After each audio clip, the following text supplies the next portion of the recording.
Hello students, मैं उत्तम सिंह, श्री कृष्ण कमला देवी inter college सहार से। पार्ट 2 विलियन। जैसा कि हम इस पार्ट को शुरू कर चुके हैं और इसके डेफिनेशंस वगैरह हमने देख ली है। अब इसी पार्ट में कुछ न्यूमेरिकल्स करने के लिए हमें कुछ चीज़ों की आवश्यकता कर पड़ेगी, तो हम पहले उन्हें सीख लेते हैं। सबसे पहले हम सीखेंगे अणुभार ज्ञात करना, यानी कि अणुभार होता क्या है। यानी कि अणुभार अगर हम सिंपल सी भाषा में कहें तो किसी भी यौगिक का कुल परमाणुओं का जो भार होता है वो होता है अणुभार। जैसे कोई एक तत्व है एक्स, मैंने मान लिया, तो यहाँ पर एक्स के जो नीचे लिखा हुआ होता है यहाँ पर उसका एटॉमिक नंबर यानी कि परमाणु क्रमांक लिखा हुआ होता है, परमाणु क्रमांक। और यहाँ पर ऊपर इस जगह पर उसका परमाणु भार या परमाणुिक द्रव्यमान जिसे हम बोलते हैं लिखा हुआ होता है। तो सभी तत्वों का जो परमाणु भार का जो सम होगा वो उस यौगिक का क्या कहलाएगा, अणुभार कहलाएगा। जैसे यहाँ पर NaCl एक यौगिक है, तो Na का हम लिखा हुआ देखेंगे तो Na यहाँ पर 11 और इस तरीके से, या तो यहाँ पर 23 लिखा हुआ मिलेगा या हमें इस तरीके से Na 11 23 लिखा हुआ मिलेगा। तो जो 23 है Na, ये सोडियम का परमाणु भार या सोडियम का द्रव्यमान भार है। इसीलिए इसी प्रकार Cl 17 35.5। तो हमने कहा कि कुल परमाणुओं का जो भार होता है वो उस किसी भी यौगिक का क्या कहलाता है, परमाणु अणुभार कहलाता है। जैसे मैं यहाँ NaCl का अणुभार निकालूंगा, MnACl, अणुभार को हम M से डिनोट करेंगे और जिसका निकालेंगे उसके लिए उस यौगिक का सूत्र लिख देंगे। Na का कितना है 23 प्लस Cl का कितना है 35.5, कितना हो गया टोटल 35 और 23 58.5 ग्राम। पीछे लिख देते हैं या इसके नीचे बना देते हैं पीछे यूनिट, क्योंकि जो यूनिट दी गई होगी वही यूनिट हमारी अणुभार की हो जाएगी। तो NaCl का अणुभार हुआ 58.5। एक और एग्जाम्पल देखो, जैसे मुझे निकालना है H2SO4। H का परमाणु भार कितना होता है 1। कितने परमाणु हैं हाइड्रोजन के 2, तो इसलिए मैं 2 बार जोड़ सकता हूँ या 2 का मल्टीप्लाई कर सकते हैं। प्लस सोडियम का कितना होता है 32, सोडियम सिंगल है, किसी संख्या का मल्टीप्लाई नहीं, फिर लगा देंगे। प्लस ऑक्सीजन का कितना होता है 16, कितने परमाणु हैं ऑक्सीजन के 4। ऐसे सॉल्व कर लो, 2 प्लस 32, 16 चौका 64, 32 और 64 96 और 2 98, कितना हुआ इसका 98 ग्राम H2SO4 का अणुभार हो जाएगा MH2SO4। अणुभार ज्ञात करने के लिए हमें सबसे पहले कुछ जो हमारे महत्वपूर्ण एलिमेंट्स तत्व हैं उनका हमें परमाणु भार याद होना चाहिए, जो मैं यहाँ लिख दे रहा हूँ। Hydrogen H1H, oxygen 816, carbon C12, nitrogen N16, sodium 1123, Mg 1224। जो ऊपर संख्या लिखी हुई है ये वाली, ये क्या है सभी, ये सभी परमाणु भार हैं। Aluminium Al 1327, argon Ar 1838, calcium Ca 2040 etcetera. ये सभी तुम्हें परमाणु भार याद रखने, ध्यान रखना है। इनके बिना हम कोई भी किसी भी यौगिक का अणुभार नहीं निकाल पाएंगे। जैसे सपोज दैट मुझे निकालना है CuCl2 का, तो मुझे Cu का अणुभार याद होना चाहिए। तो Cu कॉपर का अणुभार, यहाँ पर मुझे कॉपर का अणुभार याद होना चाहिए और क्लोरीन का अणुभार याद होना चाहिए। जैसे कि मुझे पता है कॉपर का अणुभार होता है 63.5 प्लस क्लोरीन का होता है 35.5। कितने परमाणु क्लोरीन के 2, 63.5 प्लस 35.5 करूँगा तो 71.0, दोनों को ऐड कर लूँगा तो यहाँ पर मुझे CuCl2 MCuCl2 का अणुभार मिल जाएगा। कितना मिल जाएगा 0.5, 1 और 3 4 7 6 13, 134.5 U किसका अणुभार हो गया, CuCl2 का अणुभार हो गया। आगे देखो,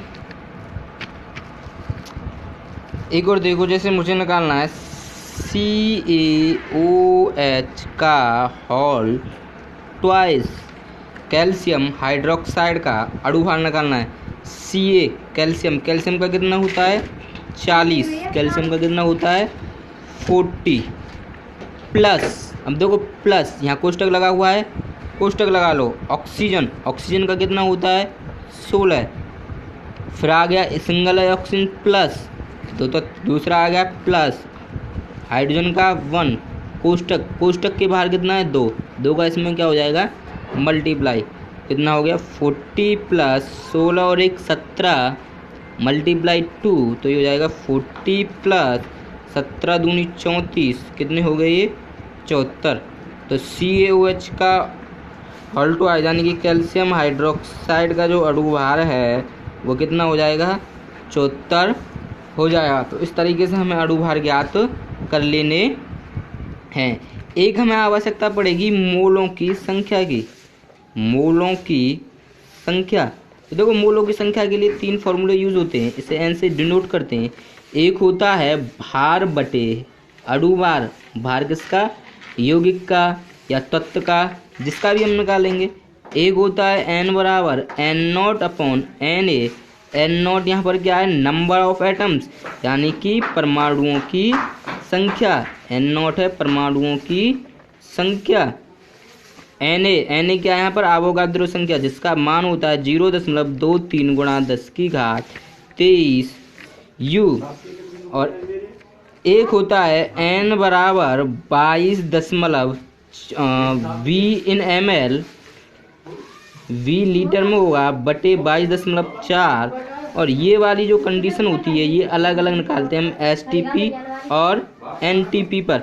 STP standard temperature pressure, NTP normal temperature pressure, जो कि आप कक्षा 11 में पढ़ चुके हैं। एक बार 11 की कॉपी से, अपनी कॉपी से हमारे स्कूल के बच्चे इनको देख लेंगे, अगर यूज़ आएगा तो आगे हम फिर देखते हैं। जैसे मुझे निकालने हैं कि 5 ग्राम H2O में 5 ग्राम H2O में H2O के मोलों की संख्या ज्ञात कीजिए।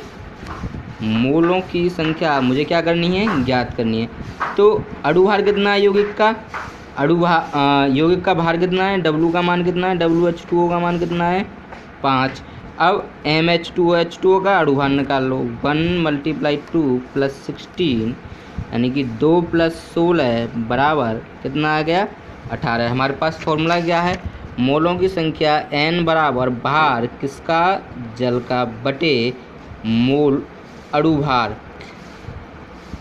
5/18। तो n बराबर आ जाएगा 18 का भाग 5 में नहीं जाएगा, 10 में लगाएंगे और यहाँ पर 0 बढ़ा लेंगे। 18 दूनी 36, 18 54 ज़्यादा होते हैं, 18 दूनी 36 बच गया हमारा 14। 10 हम पहले लगा चुके हैं, 1 और 0 बढ़ा लेंगे तो अभी कितनी बार चला जाएगा यहाँ पर भाग 7 बार।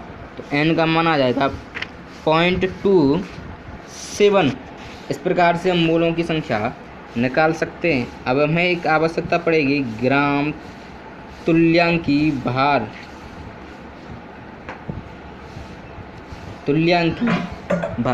देखिए तुल्यांकी भार सभी यौगिक का अलग अलग तरीके से निकलता है।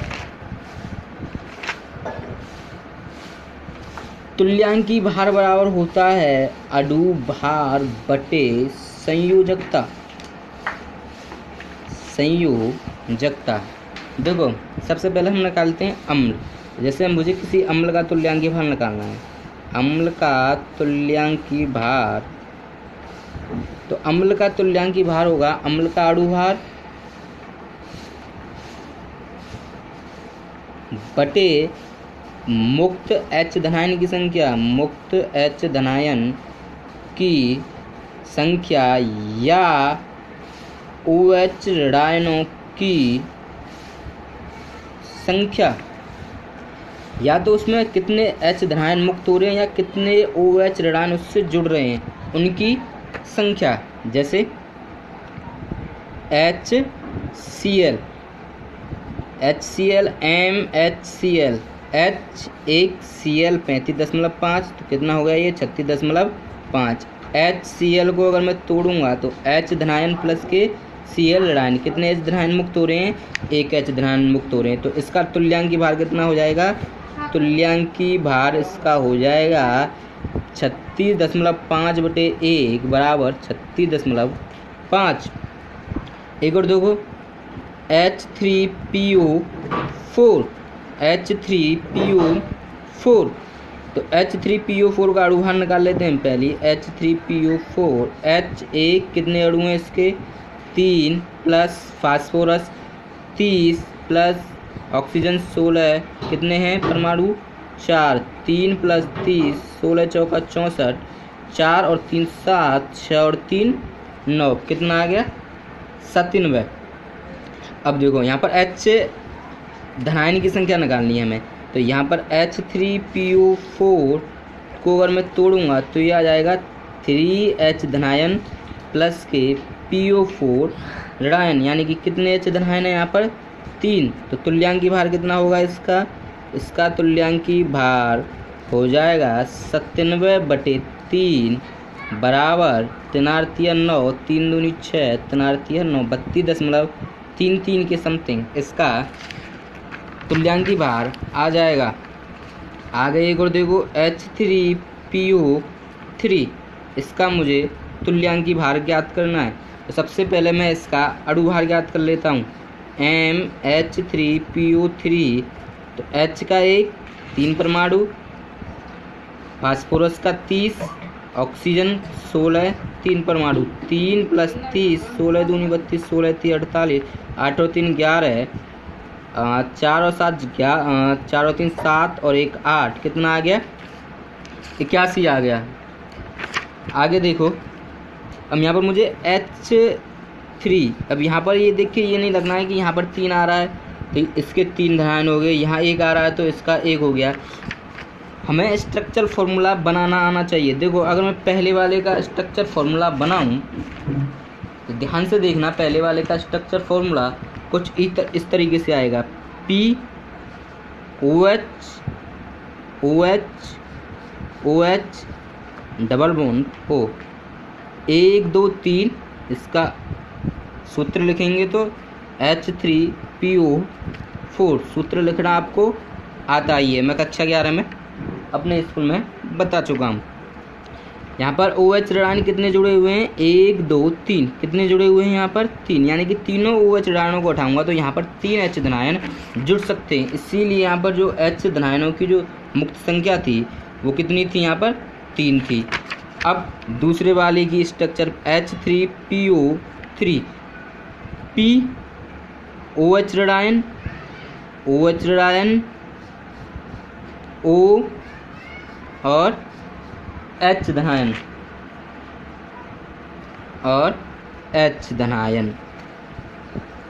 देखो OH ऋणायन यहाँ पर OH ऋणायन कितने हैं 2, तो यहाँ से केवल ये 2 OH ऋणायन हटेंगे तो यहाँ पर मैं केवल 2 ही, क्योंकि OH ऋणायन की संयोजकता -1 होती है तो और हाइड्रोजन की +1 होती है तो यहाँ से 2 OH ऋणायन जुड़ेंगे तो 2 ही हाइड्रोजन यहाँ पर जुड़ पाएंगे। इसीलिए इस वाले फॉर्मूले में कितनी है H धनायन की मुक्त संख्या कितनी है यहाँ पर H धनायन की मुक्त संख्या कितनी है 2 है। कितनी है 2 है। तो इसका मतलब H3PO3 का तुल्यांकी भार कितना आ जाएगा, इसका तुल्यांकी भार आ जाएगा 81/2 बराबर 40.5। ध्यान रखें हमें स्ट्रक्चर फॉर्मूला अच्छी तरीके से आने चाहिए, जो कि हमारी क्लास 11th के चैप्टर नंबर 4 रासायनिक आबंध में हैं। हमें ये वाला चैप्टर बहुत अच्छी तरीके से आना चाहिए, एक ये वाला चैप्टर और एक आवर्त सारणी वाला चैप्टर। अगर ये आपको नहीं आते हैं तो मुझे बता देना कमेंट करके, मैं एक बार फिर पुनः से स्ट्रक्चर फॉर्मूला आपको बनाना सिखा दूंगा। तो आई होप आशा करता हूँ कि आपको तुल्यांकी भार और अणु भार निकालना आ गया होगा। अब देखो आगे इनका यूज़ क्या होने वाला है कि हम जो सांद्रता को यूज़ करते हैं वो करते हैं हम मोलरता में। जैसा कि डेफिनेशन आपके पास लिखी हुई हो कि 1 लीटर विलयन में उपस्थित विलेय पदार्थ की संख्या क्या कहलाती है, उस विलयन की मोलरता कहलाती है। 1 लीटर विलयन में उपस्थित विलेय पदार्थ की मात्रा, विलेय पदार्थ के मोलों की संख्या उस विलयन की क्या कहलाती है? मोलरता। अब जैसे मैंने मान लिया इसको कैपिटल एम से डिनोट करते हैं, तो कैपिटल एम बराबर मेरे पास फॉर्मूला बन जाएगा विलेय मोलों की संख्या एन बी, क्योंकि मोलों की संख्या को एन से डिनोट करते हैं और विलेय को किससे करते हैं? बी से। तो मैं यहाँ लिख सकता हूँ एन बी बटे क्या? आयतन। किसमें? इन एम, लीटर में। किसमें? लीटर में।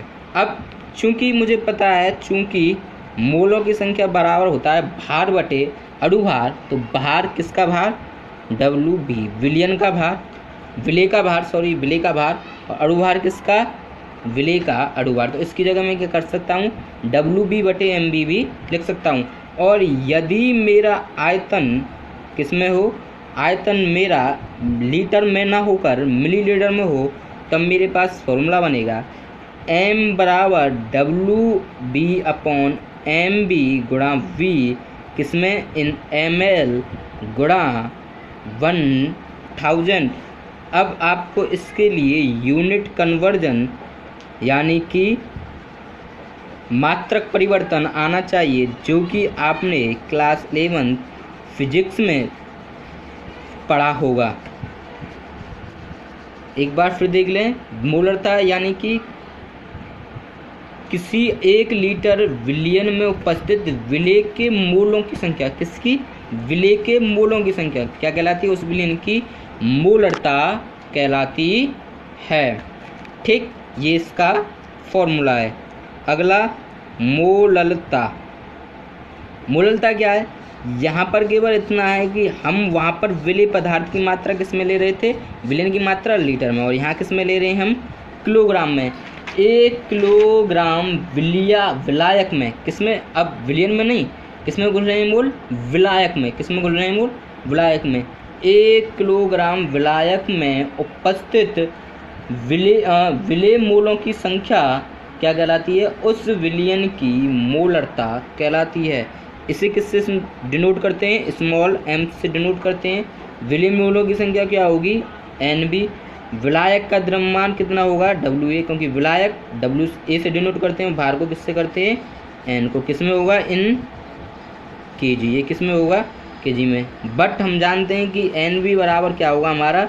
डब्ल्यू बी बटे एम बी, और यदि डब्ल्यू ए किसमें हो? मेरा ग्राम में हो, ग्राम में हो, तो m बराबर मेरा फॉर्मूला बन जाएगा, m बराबर हो जाएगा W B upon M B multiply W A, किसमें? इन ग्राम में, इन ग्राम, और मैं इसमें मल्टीप्लाई कर दूंगा 1000 का, तो ये हो जाएगी मेरी मोललता। ठीक है। अब मैंने कुछ न्यूमेरिकल्स डाल दिए हैं, उन न्यूमेरिकल्स को सॉल्व करो, और इससे आगे के जो अगर आपसे सॉल्व नहीं होते हैं तो मैं कल यहाँ से आगे के न्यूमेरिकल्स आपको कराऊंगा, और घर के लिए आप स्वयं ही किन्हीं भी 15 रासायनिक यौगिकों के क्या निकालोगे? किन्हीं भी 15 रासायनिक यौगिकों का अणुभार निकालोगे। क्या निकालोगे? अणुभार निकालोगे। इनकी निकालने की प्रैक्टिस करोगे। आगे के न्यूमेरिकल्स में बहुत ही यूज़ होने वाला है अणुभार को। ठीक है। इसी के साथ हम आज का जो चैप्टर है यहीं पर समाप्त करते हैं। कल इससे आगे के हम न्यूमेरिकल्स करेंगे।